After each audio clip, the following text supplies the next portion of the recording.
I do know that one time your grandmother sent you to do the selling for her. Oh, I love that story. I was about 5.5 or 5-year-old, and my grandmother said, "Oh, I don't feel well today. Why don't you go to the supermarket and sell herbs?" And of course, I didn't have much to carry, just a little bucket. But now, when I wrote the story, I realized that she wanted to teach me a lesson. So I went with her friend, and there was like a row of 15 Korean women selling the same thing, herbs. And this woman comes to me, and I look at her, and I said, "Everything is half price today." And she smiled, and she said, "Well, I have a big party tonight, and I've never seen such a sale." I said, "Yeah, if you buy, everything is fresh and for half price." So she purchased everything. Here I am, have a stack of cash, and took a bus, and I'm home. And my grandmother said, "What happened?" I said, I sold everything." And she's like, "How?" I said, "For half price." She goes, "Ouch, why did you do that?" And I said, "Why would you sit there for 8 hours making the same amount of money? I sold in 2 hours." That right there tells you a lot of what was going to come in Svetlana's life. She said, "Let's see, let's count money." And that's where I started learning math. Yeah, so we calculated, we wrote it down, and she said, "This is all belongs to you. You earned it." And we were criticized. My grandmother was criticized by her friends. "Oh my gosh, she's going to be greedy, and this is not good to give money to children." But for every single chore since that day, my grandmother would financially reward me. And every year, I would have more money in my saving account than my parents. Very good. And sometimes my dad said, "May I borrow?" Well, too bad I didn't know about interest. Let's talk a little bit about your journey to America, because I think it's a really important part of your story and really talks about heroism in today's, I just can't even imagine deciding just, it's almost like on a whim, an opportunity presents itself. And we talked a little bit about this. You didn't know America. I mean, I think when we sit in this country, we think everybody in the world wants to come to America. It's paved with gold, that everybody knows that. But you really didn't know a lot about this country. It wasn't like what we think people see is that I would do anything to come to America because it's a land of opportunity.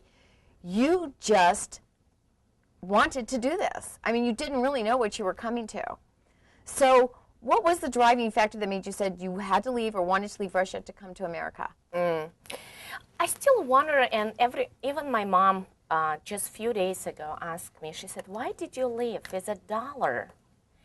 And I think there is several reasons. One, I look at the life of my grandparents, and I look at the life of my parents, and I didn't change that much.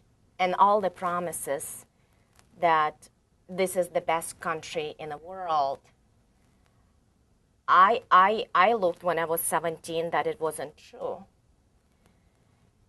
One of the things that I used to do is at high school talk about the relationship between China and United States, and I always wanted to be an ambassador. I was really fascinated by different cultures.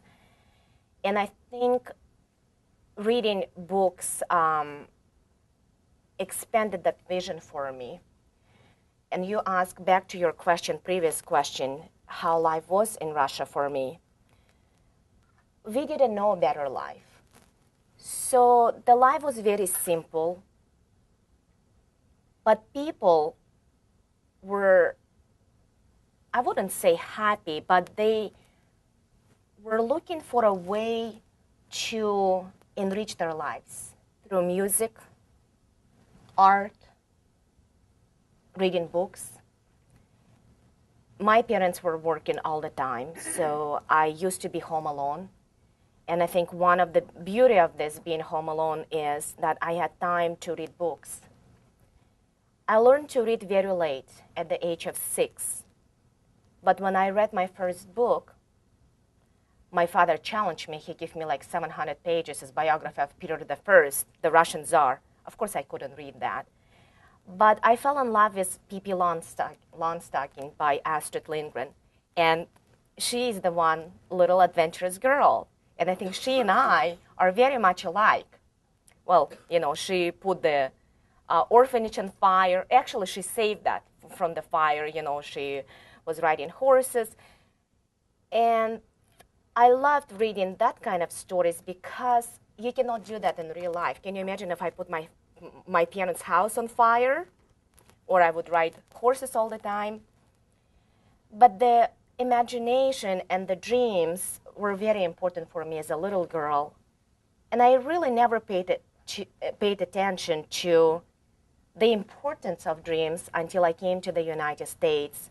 And I think where you are in a situation when you're almost homeless, and I didn't eat for 3 days and 3 nights, and I was really surprised why Americans are buying water in bottles everyone is carrying. And I look at the price, $1.25, and I had $1 in my pocket. I said, oh no, I can't afford that. And then I got the idea, who sells this water? You can be rich. Anyway, so I think the imagination and dreaming big, expanding the thinking, and also observing things, I learned from my family, but also from reading books.